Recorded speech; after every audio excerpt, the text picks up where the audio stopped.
going to talk a little bit about co-stimulation, and we are going to talk a little bit more about how antigen is presented and accepted by T cells and B cells.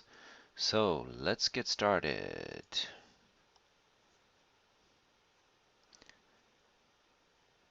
So co-stimulation, let's talk about CD28. Do you recognize CD28?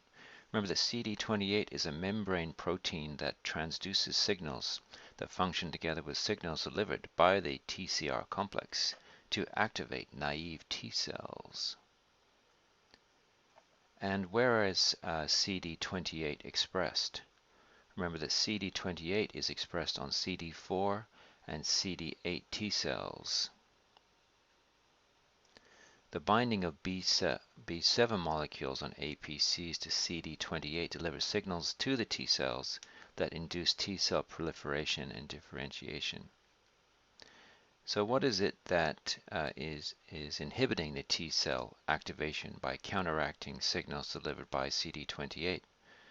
Remember, that is the CTLA4, which is expressed on recently activated CD4 and CD8 T cells.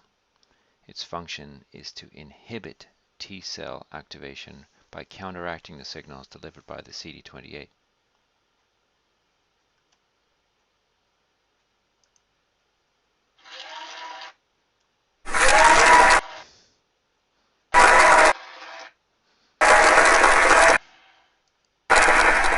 So let's continue on. We're going to discuss the functional responses of T lymphocytes to antigen and co-stimulation. So which interleukin am I talking about when I'm talking about the response to antigen and co-stimulators of T lymphocytes, especially CD4 T cells,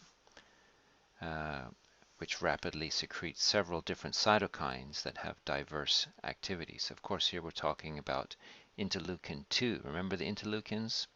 Cytokines. Remember that within 1 or 2 days after activation, T lymphocytes begin to proliferate, resulting in expansion of antigen-specific clones. So it might be interesting to know that this expansion helps the adaptive immune response to keep pace with rapidly dividing microbes, and quickly provides a large pool of antigen-specific lymphocytes from which effector cells can be generated to combat infection.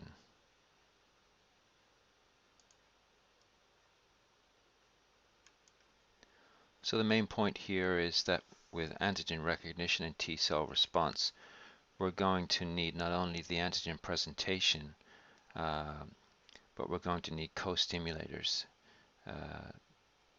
That we should know that the activated APC has the increased expression of co-stimulators and secretion of cytokines, which then leads to T cell proliferation and differentiation. So we're talking about interleukin 2 that would need to be secreted. And this will happen after, for example, the APC presents B7 to the CD28 on the T cell, and other cytokines, for example, interleukin 12, are secreted. Anyway, all of this activation of the APC cells by microbes' innate immune response will happen as a result of the combination of the antigen presentation and then these co-stimulators. So try to think about it like this.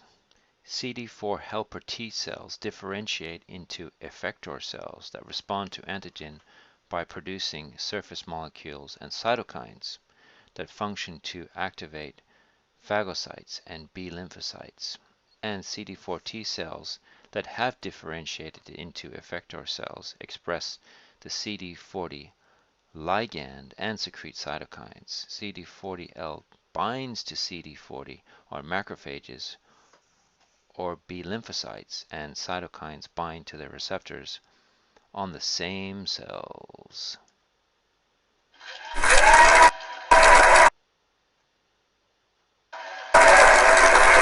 So what exactly are we saying here? We're saying that with cell-mediated immunity, we're having macrophage activation and the killing of phagocytosed microbes.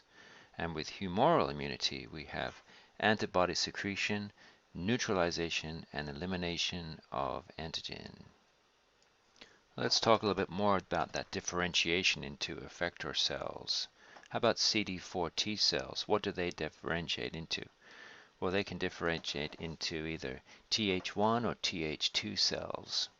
And the CD8 cells, what do they differentiate into? They can differentiate into functional CTLs with the ability to kill target cells that express the peptide MHC these T cells recognize. So we should talk about the Th1 cells and the Th2 cells, and we will talk about those in just a little bit.